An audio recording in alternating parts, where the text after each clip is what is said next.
If you have found it harder these days to get money and funding for your real estate deals, well, you're at the right place, my friend, because I'm getting ready to give you in just a moment a free copy of my brand new book, Where to Get the Money Now for Your Real Estate Deals Without Relying on Traditional or Hard Money Lenders. Don't go anywhere.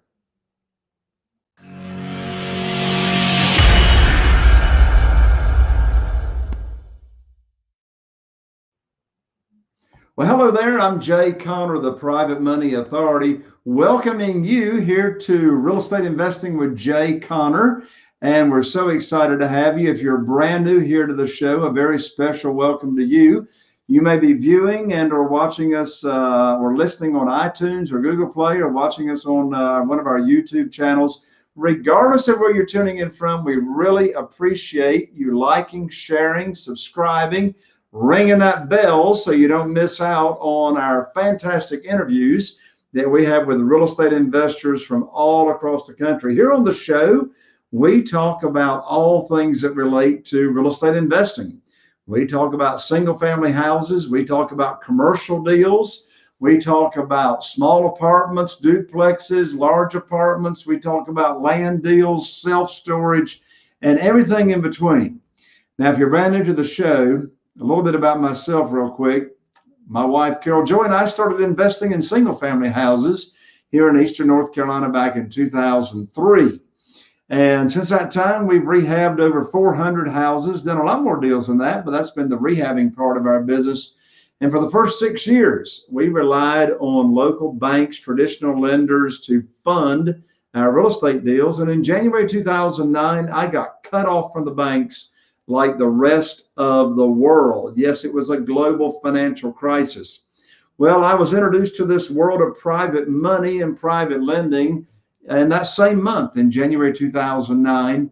And I was able to raise over $2 million in less than 90 days using private money and private lenders. Since that time, I haven't missed out on a deal. Today, we've got 44 private lenders that are funding our deals. And as I said a moment ago, you know, if you found it harder today than you did a year ago to get funding for your real estate deals, I've got a free gift for you just for the asking. So my brand new book, Where to Get the Money Now Without Relying on Traditional Money or hard money lenders. This is getting money from private lenders. So I've got this free book ready to ship to you. I'll autograph it for you. I'll send it to you for free. All I ask for you to do is just cover the shipping and handling, which is just a couple of bucks, and we'll ship it right out to you. All you got to do is go to www.jayconner.com/book, B-O-O-K.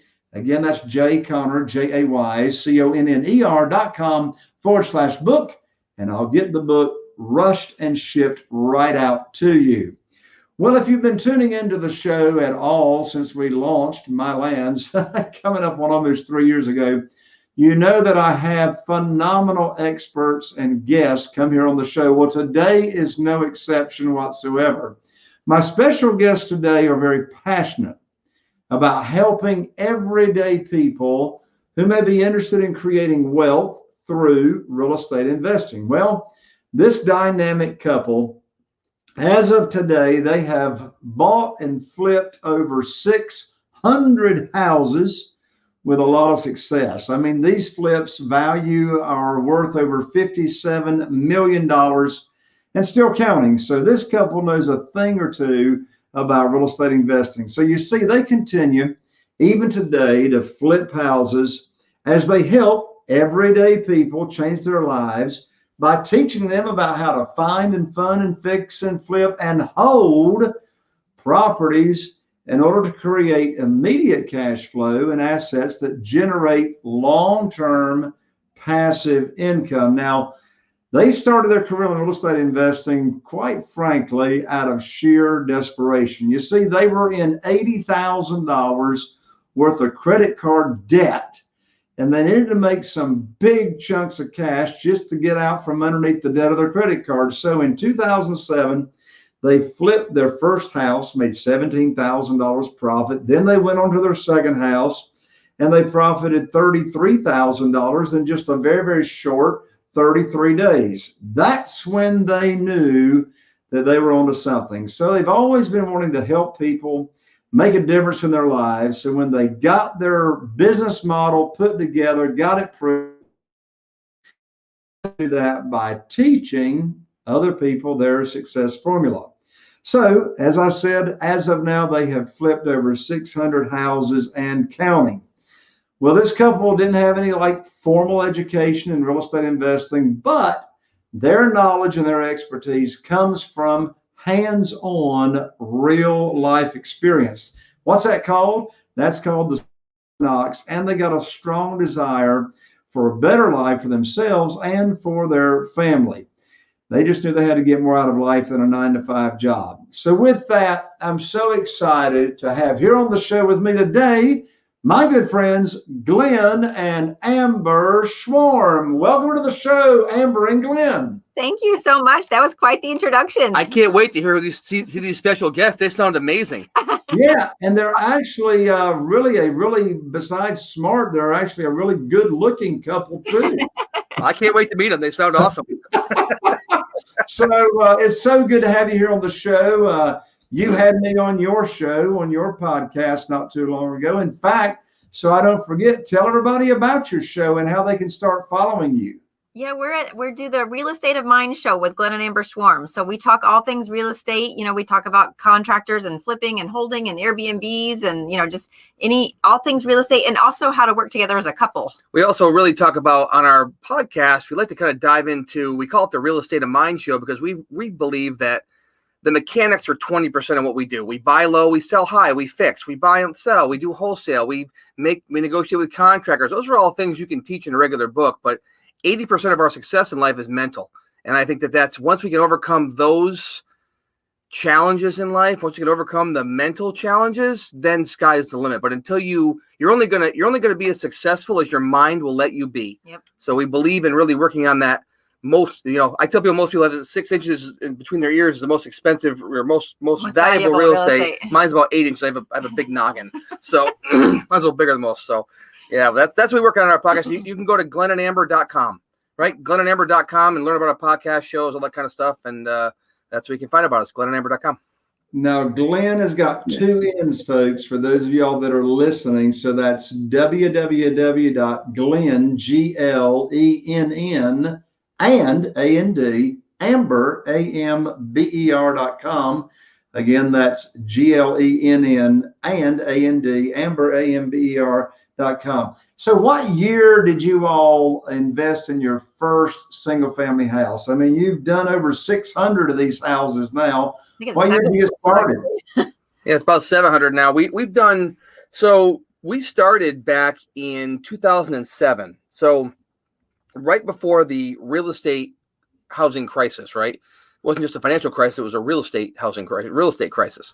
And we bought our first house in 2007. It sold in early 2008. And that's when we made 17 grand on. Then we moved to, we decided to do 1 the first year, 3 the second year, 7 the next year. And so we grew from 7 to 20.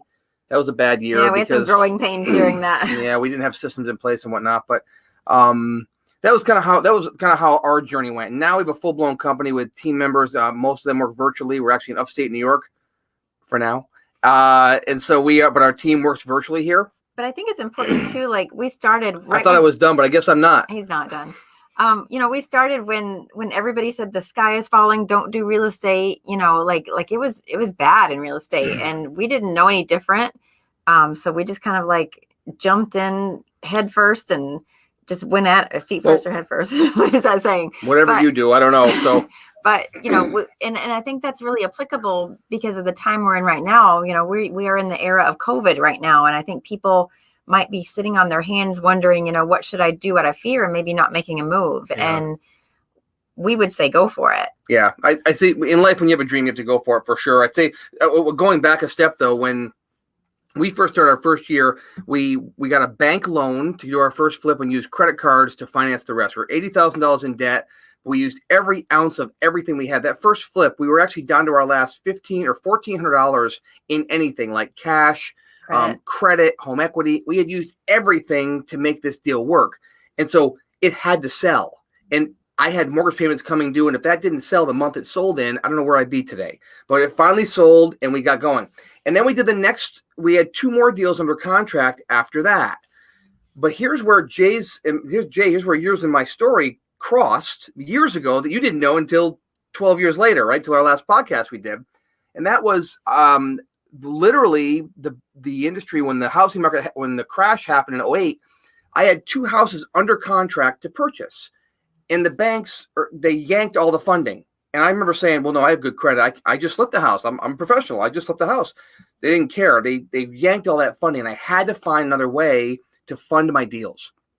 And lo and behold, through a weird twist of fate, I had a CD. This is back before it was high tech to have things playing on your phone, all that kind of stuff. I had a CD player. I guess I'm dating myself, right? Seems weird to say I'm dating myself with a CD player, but I guess I was. So I had a CD player. And I remember jogging around the condo that we lived in. That was the second purchase we had. We tried to flip a condo, but that was our home. And I was walking around. I heard this guy with a Southern accent and talking about private money. Didn't even know who he was. But years later, we joined that mastermind group. And so let me, before I tell you years later, I heard all of what you said, and I don't remember any call to action. You don't think you had your books and stuff back then? I don't know. I don't think you had all. Maybe you did, but I didn't hear. It wasn't so. Information didn't travel so fast like it does now, right? And so I wasn't sure how to get a hold of who you even were. And I'm thinking, well, he's way up there. I can't talk to him because I'm just a guy that's flipped the house. Who am I? I'm just some idiot from New York. Plus, I think he just likes people from the South, Jay. Clearly.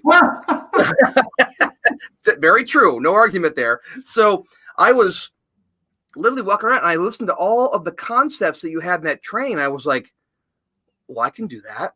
And it took me a while to piece it together. Like, having something like you have now makes it so much easier to shorten the learning curve. Because it took me several months of banging my head against the wall and trying to figure it out. But I did, but it took a long time. And I really wish I had known how to get my hands on what you have now. But anyways, long story short, I did that. I started getting private funding. And since then, we've raised over $5 million in private lender funds that we use just from average everyday folks. These aren't hedge funds. They're ridiculously wealthy people. Matter of fact, they're just people that want to make a better return. And so we did that. And we used a lot of concepts that you did. And I didn't even know who you were until, about a year ago, we're in our mastermind group. And I'm like, boy, that voice sounds familiar. The Private Money Authority, that guy sounds familiar. And then we had our podcast. I'm like, that's got to be the same voice. And here we are. So without you, Jay, we may not be here. So I have to tell you, I debt of gratitude, didn't even know who you were and that kind of stuff. But by that training you did, it got us into private lending. And that let us do deals when nobody else was doing deals up here in New York. And people were like, how are you finding the money? I'm like, I don't know. It's just happening.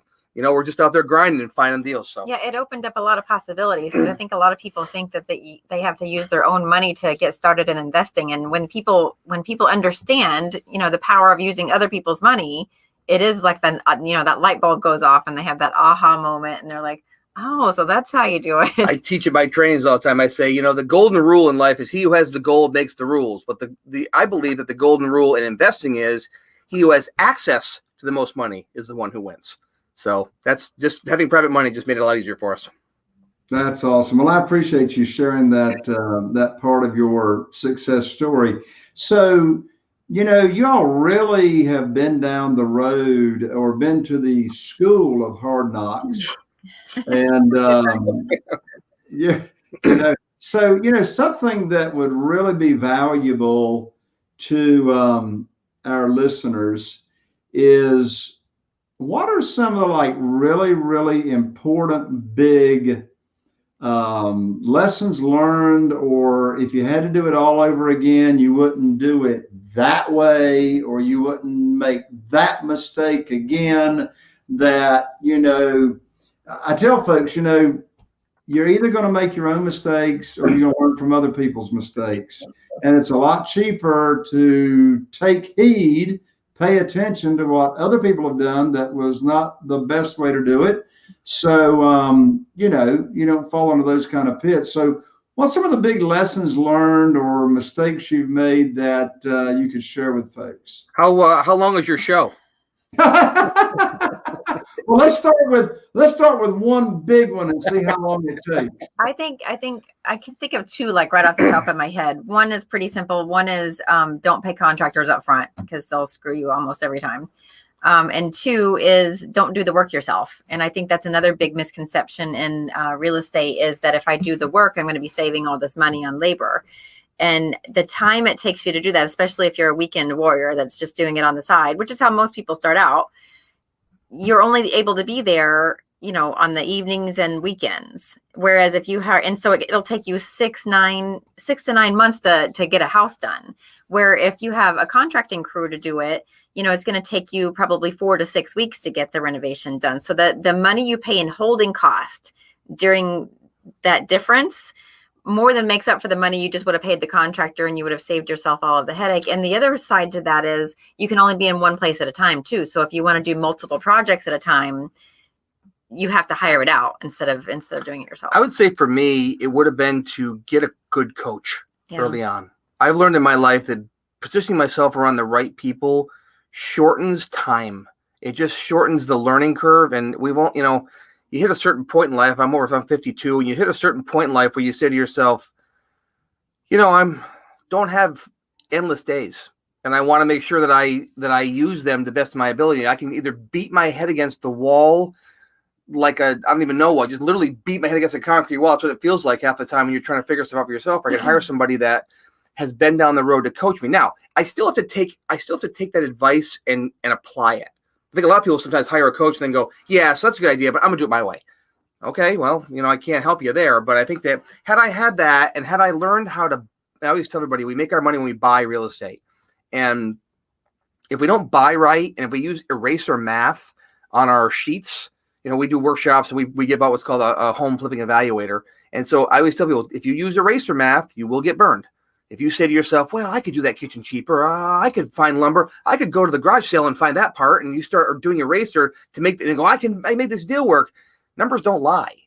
And so I think that that's a really important thing is to just know your numbers going in. I think that we've lost money on a few deals over the years, and it hurts. And when you lose money, it stings. And I think for me, it's like sticking my hand in hot coals. Every time on our workshops, I'll talk about losing money on the first day, like right in the morning. They're like, "You talk about losing money?" I say, "Yeah," because I'm honest. I talk about stuff. I mean, if you can lose money in real estate if you don't if you're do in it real right. estate long enough, you will. You do enough deals. They're not all going to be home runs. I hate to tell you. So some you skin by. Sometimes if you make nothing, you've made money, right? So I think that for me, it's just about the numbers. That's an important part. And so a lot of times we get stuck in, or we live life on our emotions. A lot of us do. And so if you can take the emotion out of it and make business decisions, that can help you make the right kind of decisions too. Yeah. Growing too fast. Another one I can think of, Jay, is when we grew that year from 7 to 20, we got out of control. Didn't have the right systems in place. Didn't have the right process and procedure. Didn't have the right people. We trying to wear all the hats ourselves. And, again, you can only be in one place at a time. And so we were trying to wear too many hats. Thinking you're invincible. That's definitely not, because we were like, well, no one else is doing this. We're really good at this. You start getting a big head, it'll get popped. No question about it, like a big balloon. So, Amber, you say, don't do the work yourself. Make sure you hire it out. I couldn't agree more for more than one reason. First of all, I don't even know how to swing a hammer without hitting my thumb, right? Yeah. And there's no way that you can scale yourself or grow yourself if you're doing it. Sometimes people will say, well, if I'm going to hire it out to a general contractor, then I've got to. I mean, there's no way I can find deals that's got enough spread in it to where I can afford to hire a contractor. Well, obviously there is. I never rehabbed a house myself. I don't think you all have. And here's the deal. I had a student tell me a few years ago that I was teaching at a live event, and we were having this conversation about who should rehab your houses. And, one student raised her hand and said, "Oh, Jay, I got to tell you, I rehab my own houses because when I rehab my own houses, not only do I save money, but rehabbing myself is like therapy." I looked at the student and I said, well, let me tell you something. A person that rehabs their own house needs therapy, is what I'm saying. Needs therapy, right? So So yeah, if a house, now not all real estate deals need rehabbing, right? Sure. There's the pretty house business, right? And I do the pretty house business, but the majority of the business I do is rehabbing, because you're not going to make an average profit. What's your all's average profit conservatively on a house these days? On a flip or on a wholesale? On a flip. Probably about 52 to 54 in that range here. Ours is the same. Mine and Carol, our average is $67,000. Our median price is $225,000. Yep. And of course, to make $50,000 or $60,000 on a $225,000 house that's got a $30,000 rehab, you got to know how to find the deals to where you can actually buy a house at 50% of the after repaired value. Let me restate that.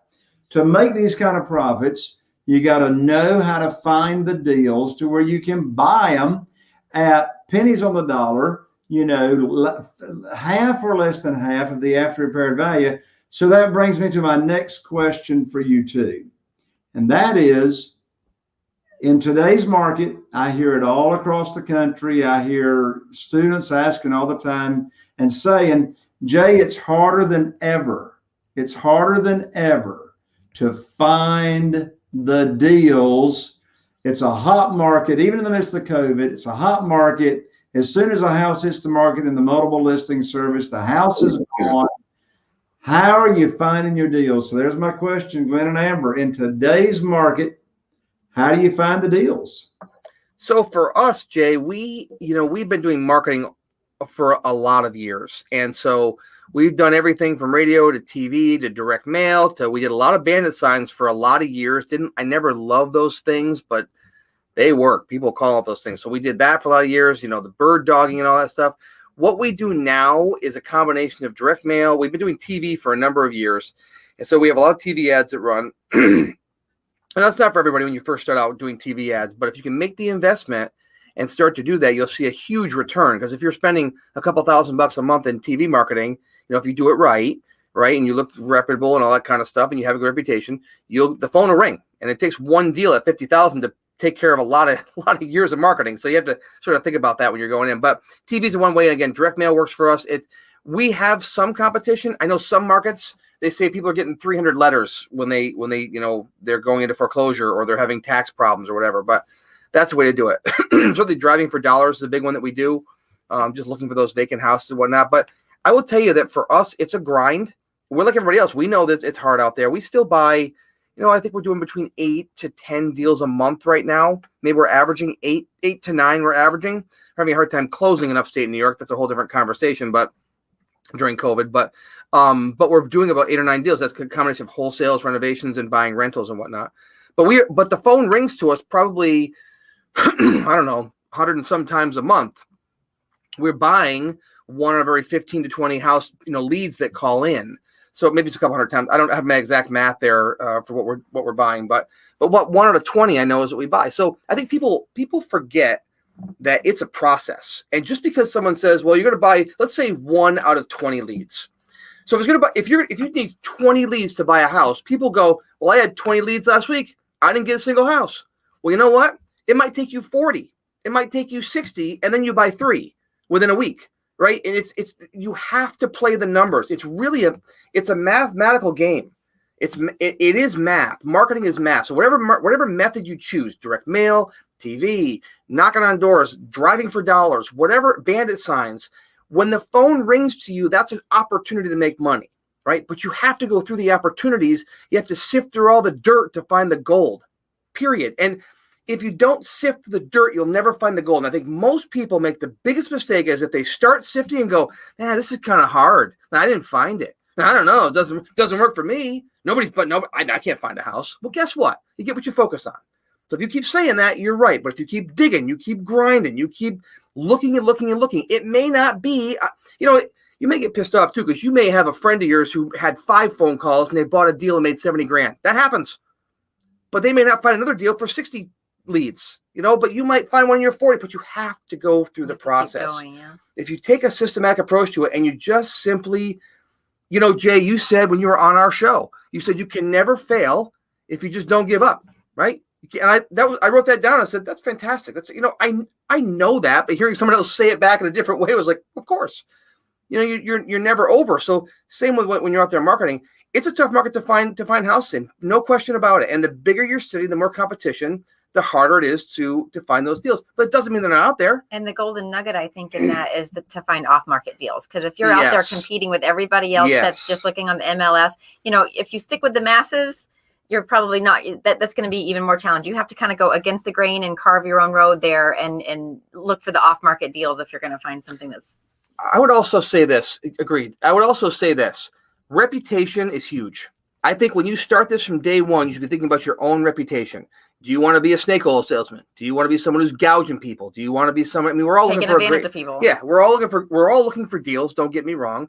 But if you're in a situation where you feel like you're about to take advantage of somebody really bad, maybe you don't go so bad, right? Maybe you figure that out. So, I think if you try and do what's right for people and try, you're trying to find a good deal too, but try and make it a win-win and have a good reputation that will stay with you, right? It takes years to build a good reputation. It takes one bad deal or one dishonest, unethical deal to ruin your entire reputation.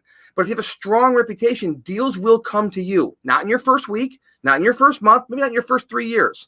But eventually, I had a phone call today from a guy that this guy does some private chef work at our house for some private parties. Sometimes he's awesome. But anyways, he texted me today and said, hey, my sister's got a house for sale. It probably needs fixing. Love to know if you guys take care of it.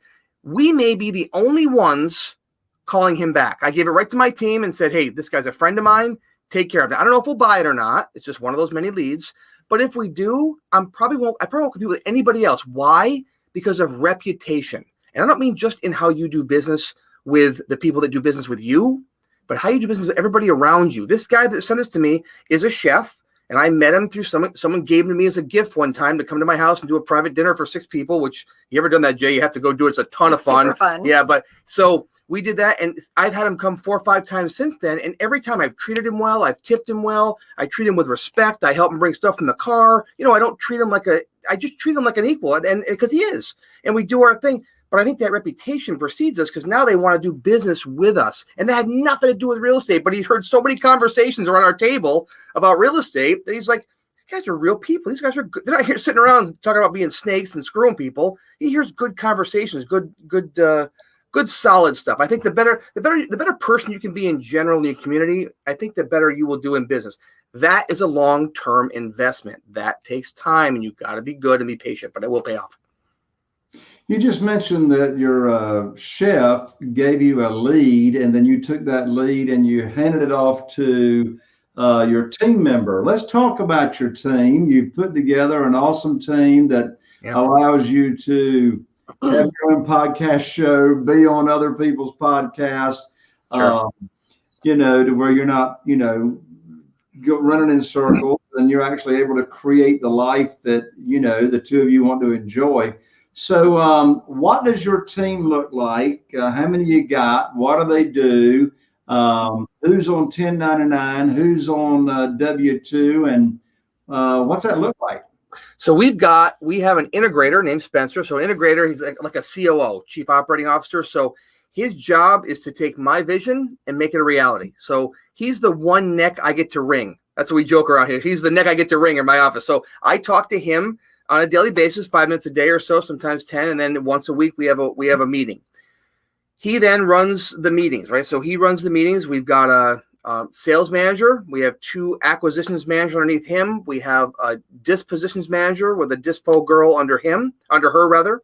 Then we have home inspectors that go out and look at the home. Now these aren't certified home inspectors. They're people that go out and take pictures for our acquisitions team. So in other words, Jay, the phone rings. Our team goes through a few questions. They pull it up on Zillow or whatever they look up on our software.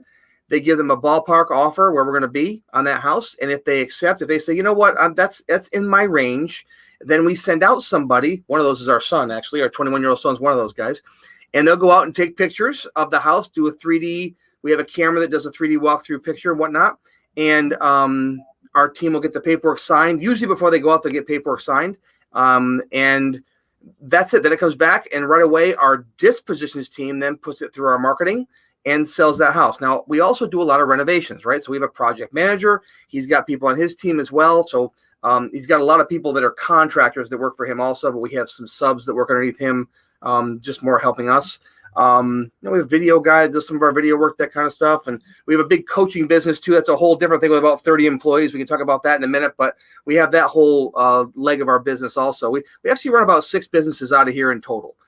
But we're not involved in them every day because we're putting the right people in the right places. And that was a game changer for us, Jay, because in the past we've just kind of hired off of our gut, and a lot of times we ended up with the wrong butts in the wrong seats. And that kind of goes back to your original question too, of some things that you would do different. And we ended up finding this company that does a test called PI, Predictive Index. And when we started putting our candidates through that test, it measures their aptitude for the job, it measures their personality for the job, it measures whether they have the skills for it. I mean, the test is like, it's actually pretty amazing. It tells you how to communicate with them and how they communicate with the outside world. And like when we started getting the right butts in the right seats, that was a huge game changer for us. And making sure everyone's accountable. That was a big game changer. So just saying, hey, keeping your KPIs, go make it happen. Well, you can't do that with people. You have to say, listen, we're going to have regular meetings. Here's how we're going to structure our meetings. There's a book, you can get the book called Traction. That's really how we run our meetings. But a shorter version is called What the Heck is EOS, Entrepreneur Operating System. And so that we implemented last summer, absolute game changer. Like during COVID, I made an investment in our company when I didn't even know if we're going to be in business. And even for us, like when we personally did that test, it's very eye-opening because you're like, yeah, that is the way I tick. And sometimes we try to do things because we think they just need to get done. But like just for example, Glenn is an off-the-charts visionary. And so, he would always like be in these meetings and whatever. And he'd be very distracting though. Like visionaries can be very distracting personalities and they can actually get people off track. You might be going in a direction and then, oh, there's a shiny object. Let's turn the whole ship that way. And so I don't know what you mean, but let me tell you what I was going to say. I'm just kidding. Go ahead.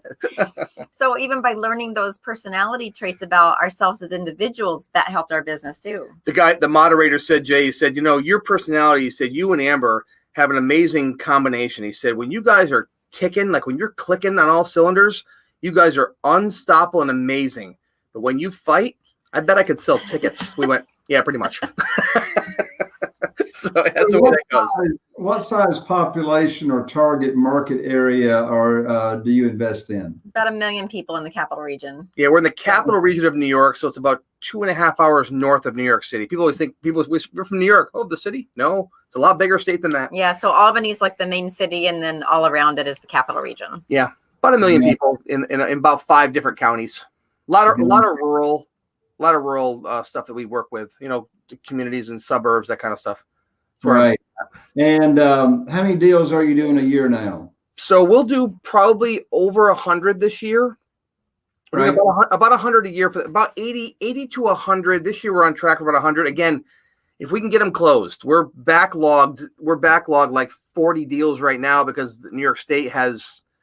Don't even get me going about New York State. They closed down courtrooms. They think the world's dying here. So it's crazy. But we're backlogged, but it is what it is. So out of those 100 deals, how many of those deals do you stay in and actually do yourself and take down and rehab if it needs it? And what percentage of them are wholesale? About 80% are probably wholesale, where we just buy off and sell to somebody else. Then about probably 10-ish of those we cherry pick the renovations now. We used to do all the renovations. Now we just cherry pick. Well, after a while, you're like, enough. Like, uncle, I can't take anymore. So we did that. And then we try and hang on to about 10 a year in rentals. Now, we've got about 40-something rentals. They're all single family, a couple 2 families, but mostly all single family. We also Amber has really taken on building an Airbnb wing of our business, another business that we have. And that's been really taking off, and we are not in a vacation location at all. We are in the capital region. Matter of fact, it's cold up here. There's nobody that says, I was almost done, but feel free to jump in. Yeah, I was going to. So there's nobody that says, hey, let's hop on a plane and go to Albany for vacation. I mean, this is not a vacation destination. Yeah. But people come here for weddings and family and graduations and performances and work crews. And so like our Airbnbs, they stay jam-packed. We have we're just finishing up our 8th one this week, and we have 5 more in the works. So we'll have 13, and then we're about to add 2 more to it too. We are. Those Airbnbs, the funny part is today we signed literally an hour, not even an hour, 5 minutes before we started this podcast, UJ, we signed a contract on our dream home on the water in Florida, down in Reddington Beach area. So right, just amazing. So the Airbnb business is more than paying for that. Like just the residual income that comes in from that. That's just that business, not including the existing rentals that we have, just regular single family rentals. So, we're big on building passive income. We're big on that. So the wholesaling came about for us very some people nowadays start by wholesaling. All they do is wholesale. They don't really know how to be a renovator, right? So when the market changes, I don't know if they're still going to be around or not, but I tell you, we renovated first. For years, all we did was renovate. And we would do 10 deals, 13, 15, 20, 50 deals. And in 1 year, we did like 48 renovations not by ourselves. We didn't do the work ourselves, but we were managing the whole process and all the people. And honestly, I was crying uncle. I felt like it was horrible. It was just a tough year. But around that time, we started to wholesale a few because we used to say no to. So I talked before about doing marketing. And the phone would ring and I'd say, oh, in the city of Schenectady? No, we don't buy there. Thank you. Oh, in the city of Albany? I'm sorry, we don't buy there. Oh, there? Oh, no, we buy there. And I kept saying that. And one day I thought to myself, am I an idiot? Like, I paid for that lead. I paid thousands of dollars, or maybe it cost $300 for that lead or $100 for that lead. And they're calling me. If there's money to be made there, I should make that. So I started researching and looking about wholesaling. And we did a couple $100,000 in 1 year. And then we did $400,000 1 year. And now we're doing a couple $100,000 a month in wholesale deals. And it's the team is it's just a method to pay the bills and make a profit while I'm looking for good renovation deals and while I'm looking for my real end game, passive income with building wealth through real estate rentals. That's really the game, right? So the money's great. That keeps the wheel moving, keeps all the employees paid, that kind of stuff, makes some profit. But then we're cherry picking those $50, $70, $80, $100,000 renovation deals. But more importantly, we're able to keep those rentals. And for me, that's my end game. And I want to, we want to get to at least 100 of those. I'm not looking to have thousands like some people do. I just want to have 100, maybe a couple hundred, who knows? I kind of push the bar when I get close sometimes, but as long as those are all stabilized and making money, to me, that's legacy. That's what I want to leave for my children and teach them how to build a business and then have all that income for them. And, I do this, Jay, because I don't want to, I've always joked about this, but now it's actually a reality. Almost, we signed the paperwork today, but I said, if, the end of my life comes and I start losing my mind and they want to put me in a home, I don't want to go there. I want to be able to have enough money coming in every month that I can have someone come to me, come take care of me. And if I lose my mind, I'd rather be losing my mind looking at the ocean than sitting in a room looking at a wall someplace. You know what I mean? I may not be with it. Who knows? I may not be with it right. I could be doing that right now. And I think I'm doing a podcast. I don't know, but that's what I do it for, is to have income, to give real freedom, because that's real freedom. Flipping house is nice. Wholesaling's nice. But every time you do it, you have to do it again to make more money. You have to do it again to make more money. And in my mind, the more that you can build a portfolio of people that pay you every month, a couple $100, $500, Airbnbs, $1,000 a month, $1,000 a month. That's freedom. Yeah. And I wish I could, there's you always look back and go, why didn't I do that sooner? I think that's what we're going to do when we go to Florida. Always. Why didn't we move here sooner? But, it's fear that holds people back from becoming investors. I know on our podcast, I'm sure you got a lot of people that want to get started investing, but they're not actually investors yet because they have that fear. And that's one of the reasons we do our home flipping workshop, is we help people get over that fear, because it's about lifestyle. When I think so many people get stuck in what's normal in that 9 to 5 or the corporate world, or, I have to do what I went to college for, they get stuck in that rut and they're scared to kind of step outside of the box. But I think if you can have the courage to make that move, there's no looking back, because the lifestyle it provides you. I mean, like even as a mom, we have 4 kids. 2 of them are young. They're 5 and 8 years old. And so, this morning I didn't even come to work until 2:30. I didn't even come to the office until 2:30. I was helping them with their schoolwork. And, we Sunday, we just got back from being in Florida for 2 weeks. We were going to stay for 10 days, and we're like, what the heck? It's cold at home. Let's stay for, let's extend our stay. So we didn't have a boss we had to call home for and say, hey, can I stay those 4 extra days? And that's nice. It's nice not having to ask off of work to go to my kids' school or to take them to their doctor appointment, or, I'm speaking as a mom here, and I'm sure there's plenty of other things dads could say, or just, any individual could say, whether they have kids or not. But the lifestyle that real estate investing provides for you is not something you'll ever be sorry for. I think you've got to make sure that in life. So if any of your listeners right now are, I'm sure they have business owners that are on here and people that have done a flip or 2, they do a couple a year, they're making 80, 100 grand a year, and they feel like this is okay. But I want to, if you're listening to this, you probably want more. That's probably something you're kind of thinking in the back of your mind, that we all kind of want more at some level. But I always say, if you've got to be in the right vehicle to have true financial freedom. You have to be in the right vehicle. So you have to look at your actual business that you're in, whether it's your job, a business, retail business, small service business, flipping, whatever, and ask yourself, am I in the right vehicle to get me where I want to go? Because I don't care if you're the best race car driver in the world, you know how to make the turns and the brakes and all that stuff. If you're the best driver ever, but you show up to the Indy 500 in a go-kart, you're not going to win. I don't care what great driver, what kind of skills you have. It doesn't matter. You got to be in the right vehicle. And I think you and I know, the 3 of us right now, we all know that real estate for us is that vehicle. I think it is that's what we teach in our workshops, right? It's the way we help average people create wealth is through real estate investing. How else can you do it?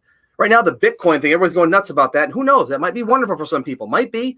They also might lose everything. I don't know. Hard to say with that. But one thing that's tried and true is real estate. So we know it works. Amber, you mentioned starting to grow your all's Airbnb business, and that seems to be a hot topic these days. Would you come back on the show and join me to talk about Airbnb sometime soon? I'd love to.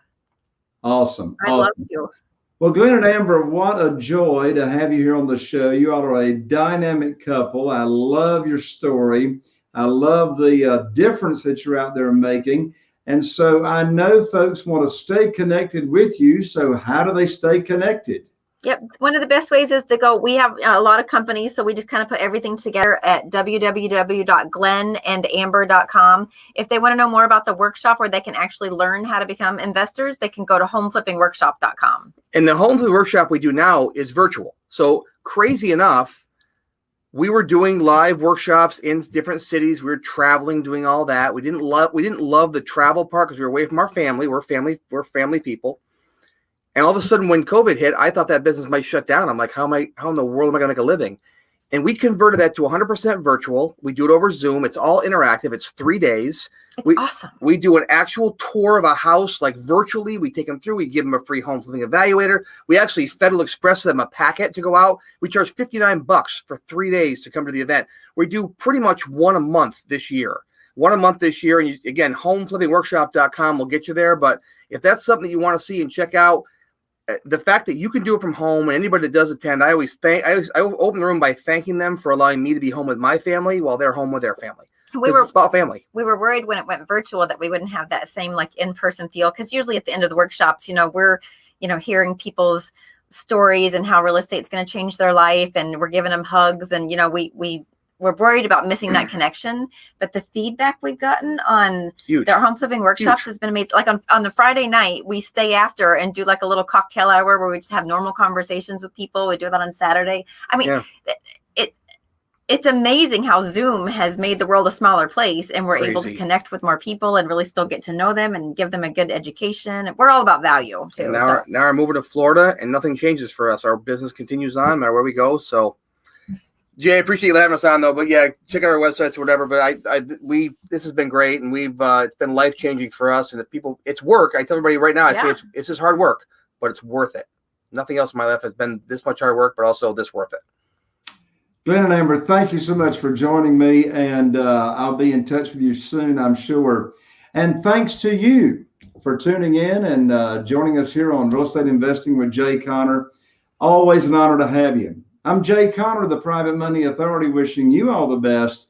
And here's to taking your business to the next level. We'll see you right here on the next episode of Real Estate Investing with Jay Conner.